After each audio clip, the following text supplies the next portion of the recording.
Movie के start में हमें बताया जाता है कि अर्थ से सारे प्लांट्स कम हो गए हैं और इसीलिए नेचुरल ऑक्सीजन भी खत्म हो गई है और अब ऑक्सीजन न होने की वजह से सारे लोग मर रहे थे। अर्थ से जिंदगी बिल्कुल खत्म हो गई थी। बस ऑस्ट्रेलिया का एक शहर ही इस सब में बच गया था क्योंकि वो आर्टिफिशियल ऑक्सीजन यूज कर रहे थे। लेकिन इस ऑक्सीजन की वजह से ह्यूमंस को बहुत ही खतरनाक डिसीज अटैक कर रही थी। और फिर हम मूवी की मेन कैरेक्टर ईथन को देखते हैं जिसकी वाइफ भी इस डिसीज का शिकार हो गई थी। और ईथन अपनी वाइफ को बेस्ट क्वालिटी ऑक्सीजन देने के लिए बहुत मेहनत कर रहा था क्योंकि अब इस टाइम पर ऑक्सीजन के लिए भी पे करना पड़ता था। और ऑस्ट्रेलिया में ये लोग जो बचे हुए हैं वो एक खास कारपोरेशन की वजह से बचे हुए हैं क्योंकि वो कारपोरेशन आर्टिफिशियल ऑक्सीजन बनाती है। और अब हम देखते हैं कि ईथन को रेजिना ने अपने ऑफिस बुलाया है। रेजिना ऑक्सीजन बनाने वाली कंपनी की सीटीओ और एक रिसर्चर थी जो ईथन को अपने पास बुलाकर बताती है कि दुनिया में अगर इसी तरह की बीमारी फैलती रही तो सारी दुनिया बहुत जल्दी खत्म हो जाएगी। और वो कहती है कि तुम ही हो जो इस दुनिया को बचा सकते हो। ईथन रेजिना की बातों से बहुत ज्यादा कंफ्यूज हो जाता है, इसीलिए रेजिना ईथन को एक लैब में लेकर जाती है। ईथन के साथ ईथन का एक फ्रेंड भी था और लैब में जाने पर उन्हें एक टाइम मशीन दिखाई जाती है और यहाँ ईथन को बताया जाता है कि ये टाइम मशीन ईथन के फादर ने बनाई। और रेजिना कहती है कि इस मशीन को सिर्फ तुम ही चला सकते हो क्योंकि तुम्हारे हाथ में इस मशीन का एक पार्ट उस वॉच की शक्ल में है जो तुम्हारे डैड ने तुम्हें दी थी। वॉच के बारे में सुनते ही ईथन को याद आया था कि जब बचपन में उसके डैड ने उसे ये वॉच दी थी तो उसके हाथ से बहुत ज्यादा ब्लड आया था और ये वॉच उसी के हाथ में फिक्स हो गई थी। लेकिन इस वॉच के बारे में ईथन को अब से पहले कुछ नहीं पता था। और अब ईथन को बताया जाता है कि इस टाइम मशीन से एक मैसेज रिसीव हुआ है जो कि फ्यूचर से आया है और मैसेज में तुम्हें 400 साल आगे भेजने यानी फ्यूचर में भेजने की बात हो रही है। और यहाँ लैब के डॉक्टर ईथन को ये भी बताते हैं कि हमें पता चला है कि अब से 400 साल बाद की दुनिया दोबारा पहले जैसी हो गई है, यानी वहाँ प्लांट्स और ऑक्सीजन है और वहाँ का क्लाइमेट भी बिल्कुल नॉर्मल है, यानी वहाँ का एनवायरनमेंट अब दोबारा इंसानों के रहने के काबिल है। और वो कहते हैं कि तुम्हें तुम्हारे फादर की एक्सपेरिमेंट के अकॉर्डिंग वहाँ जाना है और वहाँ से ऑक्सीजन और प्लांट को कलेक्ट करके यहाँ तक लाना है, यानी तुम फ्यूचर से ऑक्सीजन और प्लांट को कलेक्ट करके पास्ट में भेजोगे जिससे हम यहाँ पर दोबारा लाइफ स्टेबल कर लेंगे। ईथन को लग रहा था कि ये सब लोग मिलकर ईथन के साथ कोई गेम खेल रहे हैं और अगर ऐसी कोई सिचुएशन सच में है भी तो ईथन नहीं जाना चाहता था क्योंकि उसकी वाइफ बीमार थी। लेकिन साइंटिस्ट को लगता था कि अगर सच में ईथन वहाँ फ्यूचर में चला जाए तो वो इस वर्ल्ड को ठीक कर सकते हैं। और इसके बाद हम देखते हैं कि ईथन अब अपने फ्रेंड जूड के साथ है जो उसे फ्यूचर में जाने के लिए मना रहा है। लेकिन ईथन नहीं जाना चाहता था क्योंकि वो अपने फादर जैसा नहीं बन सकता था जो अपने प्रोजेक्ट के लिए अपनी फैमिली यानी ईथन और उसकी मदर को छोड़कर चले गए थे। और फिर ईथन की मदर के डेथ के बाद से ही जूड ने एक बड़े भाई की तरह ईथन का ख्याल रखा था। ईथन अपने फादर की तरह अपनी वाइफ को छोड़कर नहीं जाना चाहता था, लेकिन जूड उसे समझाता है कि तुम्हारी वाइफ बीमार है और उसे ठीक करने का सिर्फ एक यही तरीका है कि तुम फ्यूचर में जाकर प्लांट्स को यहाँ तक लेकर आओ जिससे यहाँ का एनवायरनमेंट दोबारा ठीक हो जाएगा और तुम्हारी वाइफ भी ठीक हो जाएगी। और घर जाने पर जब ईथन ये सारी बातें अपनी वाइफ के साथ शेयर करता है तो वो भी उसे फ्यूचर में जाने के लिए इंसिस्ट करती है। हालांकि वो नहीं चाहती थी कि ईथन फ्यूचर में जाए, लेकिन वो फिर भी सभी लोगों के लिए ये सब करना चाहती थी। अब नेक्स्ट मॉर्निंग बहुत ज्यादा सोचने के बाद ईथन रेजिना के पास जाता है। उसे कहता है कि मैं जाने के लिए तैयार हूँ, लेकिन मेरी एक शर्त है कि अगर आप लोग को क्योर मिल गया तो आप लोग सबसे पहले मेरी वाइफ को ठीक करोगे। और अब की बात रेजिना मान जाती है और इसके बाद ईथन के फ्यूचर में जाने की तैयारी होना शुरू हो जाती है, जहाँ लैब में ईथन को एक सूट दिया जाता है जो उसे मशीन में जाने से पहले पहनना था।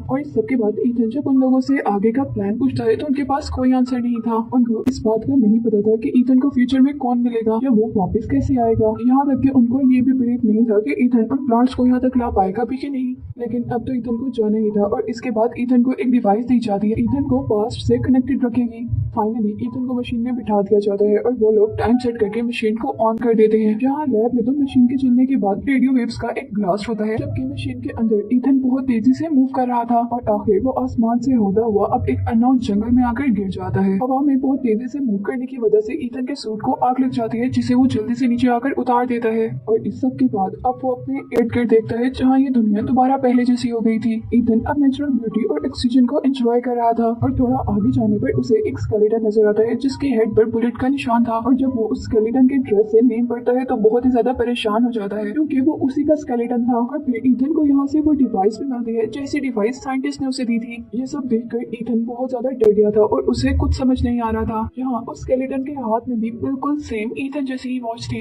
लेकिन फर्क सिर्फ लाइट का था। स्केलेटन की वॉच में ग्रीन लाइट थी लेकिन ईथन की वॉच में रेड लाइट थी जैसे उसने बचपन से देखी थी और ये चीज उसे थोड़ा सा कंफ्यूज कर गई थी। यहाँ ये सब देखते हुए रात हो जाती है और ईथन रात गुजारने के लिए फायर बनाता है और कुछ बेरीज को ऐसा फूड यूज करता है, लेकिन ये बेरीज पॉइजनस थी जिसकी वजह से ईथन की तबीयत खराब हो जाती है और ईथन बेहोश हो जाता है। और ईथन की तबीयत के बारे में उस डिवाइस की हेल्प से लैब में पता चल जाता है। अब जब ईथन होश में आता है तो उसके पास उसका फ्रेंड जूड था, जिसे ईथन को बचाने के लिए पास्ट में भेजा गया था ताकि वो अपना मिशन पूरा कर सके। उसके बाद ईथन और जूड को कुछ आगे जाने पर एक डोर नजर आता है और अब हम देखते हैं कि ईथन का स्केलेटन जो हमने पहले देखा था वो अब इस डोर के आगे था। से हम अंदाजा लगा सकते हैं कि पास्ट में जरूर कुछ चेंज हुआ था। लेकिन उसी दौरान वहाँ से एक स्कैनर निकल कर आता है और ईथन की आई को स्कैन करके वहाँ का डोर ओपन हो जाता है और उस डोर के अंदर जाने पर उन्हें पता चलता है कि ये वही लैब है जहाँ से उन्होंने स्टार्ट किया था। जूड ये सब कुछ देखकर बहुत ज्यादा एक्साइटेड हो गया था क्योंकि अब उनके सामने टाइम मशीन थी जिसकी हेल्प से वो दोबारा पास्ट में जा सकते थे।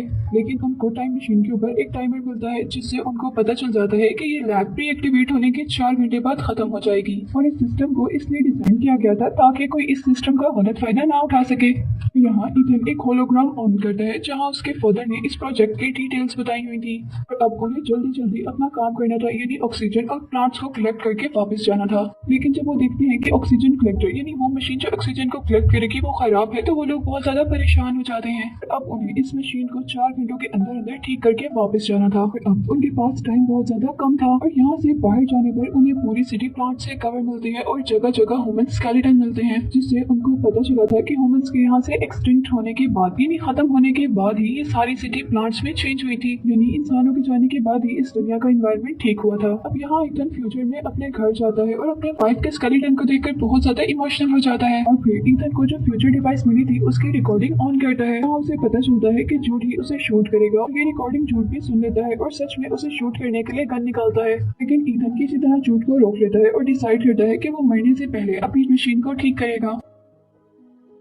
और वो लोग अब लैब में दोबारा आते हैं जहाँ उनके पास 37 मिनट्स बाकी रह गए थे। यहीं पर ईथन लैब के बाहर अपने स्केलेटन को देखने जाता है कि क्या जूड को रोकने से उसका फ्यूचर चेंज हुआ है, लेकिन वो देखता है कि उसका स्केलेटन बिल्कुल वैसा और वहीं पर था, जिससे उसे पता चलता है कि फ्यूचर अभी चेंज नहीं हुआ और अब वो फ्यूचर को जानना चाहता था, इसीलिए वो अपनी डिवाइस की बैटरी निकाल कर फ्यूचर की डिवाइस में डालता है जहाँ उसे वो वीडियो नजर आती है जिसमें जूड ने उसे मारा था। और अब ये देखकर जूड उसे समझाता है कि हमारे बचने के चांस वैसे भी नहीं है और हम ऑक्सीजन कलेक्टर को ठीक करेंगे तो बहुत ज्यादा टाइम वेस्ट हो जाएगा, हमें इससे पहले ही इस टाइम मशीन में बैठकर वहाँ चले जाना चाहिए। लेकिन ईथन उसकी बात ना मानते हुए उसे एक रूम में लॉक कर देता है। लैब में आकर अपने फादर का रिकॉर्डेड होलोग्राम ऑन करता है और ये होलोग्राम उस दिन का था जिस दिन उसके फादर की डेथ हुई थी और उस होलोग्राम में ईथन देखता है कि उसके फादर अपनी बनाई गई टाइम मशीन और दूसरी इन्वेंशन से मैनकाइंड को प्रोटेक्ट करना चाहते थे, लेकिन रेजिना उस मशीन को अपने काम के लिए यूज करना चाहती थी क्योंकि रेजिना अपने मकसद में कामयाब न हो जाए, इसीलिए ईथन के डैड मशीन को ईथन के डीएनए से कनेक्ट कर देते हैं। इसी वजह से वो वॉच पहनने पर ईथन के हाथ से ब्लड आया था, लेकिन रेजिना हार मानने वालों में से नहीं थी, इसीलिए उसने जूड के साथ मिलकर ईथन के पेरेंट्स को मार दिया ताकि वो फ्यूचर में ईथन को अपने मकसद के लिए यूज कर सके। और ईथन ये सब देखकर बहुत ही ज्यादा डिस्टर्ब हो गया था कि जिसको उसने अपना भाई माना था उसी ने उसके पेरेंट्स को मारा था। यहाँ ईथन पर ये भी रिवील हो गया था कि वो इतने सालों से अपने फादर को गलत समझ रहा था, वो भी सिर्फ जूड के कहने पर।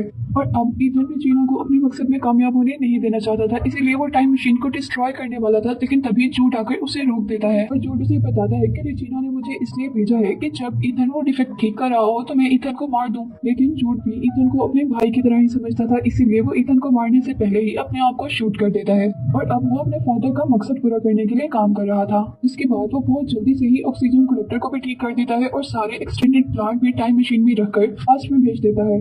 यहाँ ईथन ने अपने फादर के मर्डर और रेजिना के प्लान के एविडेंसेस साथ भेजे थे, लेकिन वो खुद पास्ट में नहीं गया था, इससे रेजिना का सारा प्लान डिस्ट्रॉय हो गया था और रेजिना को अरेस्ट कर लिया गया। जहाँ ईथन अपनी वाइफ के लिए पास्ट में एक फ्लावर भी भेजता है और खुद फ्यूचर में टाइम मशीन को डिस्ट्रॉय कर देता है ताकि कोई उसका गलत यूज ना कर सके। और अब ईथन जब लैब से बाहर आता है तो उसे वहाँ पर कोई स्केलेटन नहीं नजर आता, जिससे उसे पता चल जाता है कि पास्ट चेंज हो गया है। उसके इस अच्छे डिसीजन ने पूरे मैनकाइंड को सेव कर लिया। फिर फ्यूचर के ग्रीनरी को दिखाते हुए ही ये मूवी एंड हो जाती है।